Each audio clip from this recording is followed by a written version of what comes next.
Jokowi kawinkan Mahfud MD sebagai cawapres Ganjar lebih baik daripada sama Anies. Menko Polhukam Mahfud MD menyambut baik pernyataan Presiden Jokowi yang menyebut namanya menjadi salah satu kandidat cawapres untuk mendampingi Ganjar di Pilpres 2024. Meski begitu, Mahfud mengaku akan melihat situasi dan perkembangannya terlebih dulu untuk menentukan sikapnya. Namun Mahfud MD masih belum memberikan jawaban apakah ia bersedia atau tidak menjadi cawapres mendampingi Ganjar di Pilpres nanti. Mahfud mengatakan hingga kini belum ada pihak yang berkomunikasi dengannya atau menawarkan posisi capres itu kepadanya. Hal itu berbeda dengan posisi capres yang sudah pasti. Meskipun nama Anies menurutnya masih agak definitif diusung koalisi Nasdem, Demokrat, dan PKS. Mahfud menyebut tak hanya Presiden Jokowi saja yang dapat menyatakan seseorang cocok mendampingi salah satu capres maju dalam agenda pesta politik sebagai cawapres. Namun masyarakat secara luas pun bisa melakukan hal serupa. Sebab hal itu merupakan bagian dari keberlangsungan iklim demokrasi di Indonesia. Ia sekali lagi menyebut bahwa ungkapan Presiden Jokowi menjadi bukti sistem demokrasi di Indonesia berjalan sesuai dengan jalurnya. Kendati demikian, ia tak menyebut secara pasti soal kesiapannya sebagai cawapres untuk mendampingi Ganjar Pranowo untuk maju di Pilpres nanti. Tahapan pemilihan juga dirasanya masih panjang.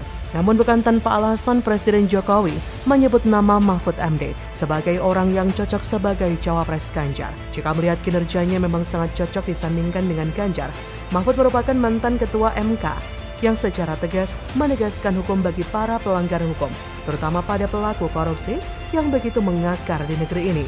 Mahfud saat ini juga menjabat sebagai Ketua Pengarah Satuan Tugas Penanganan Hak Tagih Negara Dana Bank Likuiditas Bank Indonesia atau Satgas BLBI yang mana telah menghajar pihak-pihak yang mengemplang dana BLBI. Seperti Tommy Soeharto yang selama ini tidak pernah tersentuh, berkat Mahfud, Tommy dihajar dan disita harta bendanya. Jadi memang sangat cocok jika Mahfud MD diusulkan sebagai cawapres Ganjar daripada kepada Anies yang notabene-nya ingin merubah tatanan di negeri ini dengan koalisi perubahannya.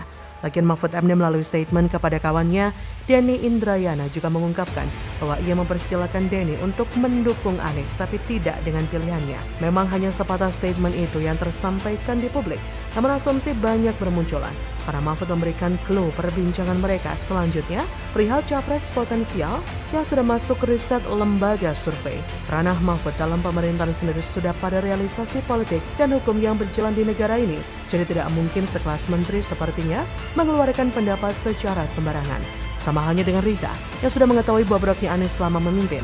Sebagai pengamat dan eksekutor, Mahfud juga pasti sudah fasih dengan jalan politik ex-gubernur Jakarta itu. Jangankan yang sudah ahli seperti Mahfud, rakyat biasa seperti saya pun bisa kok menilai hanya lewat rekam jejaknya selama menjabat sebagai gubernur. Kekacauan dan kerusakan sudah begitu melekat dalam hasil kinerjanya. Meski saya paham bahwa Ganjar pun ada kurangnya, bahkan terkadang kontroversial juga opini dan sikapnya. Tapi seperti pernah saya tuliskan beberapa waktu lalu, jika capresnya Ganjar, maka lebih baik saya akan arahkan pilihan cawapresnya Mahfud MD. Karena hanya Mahfud MD lah yang pantas dan cocok dengan cara kinerja Ganjar yang kurang lebih mirip dengan Jokowi, yang ingin Indonesia menjadi negara maju. Jadi bagaimana menurut Anda? Apakah Mahfud MD cocok sebagai cawapres dari Ganjar Pranowo? Silakan tulis komen Anda di kolom komentar.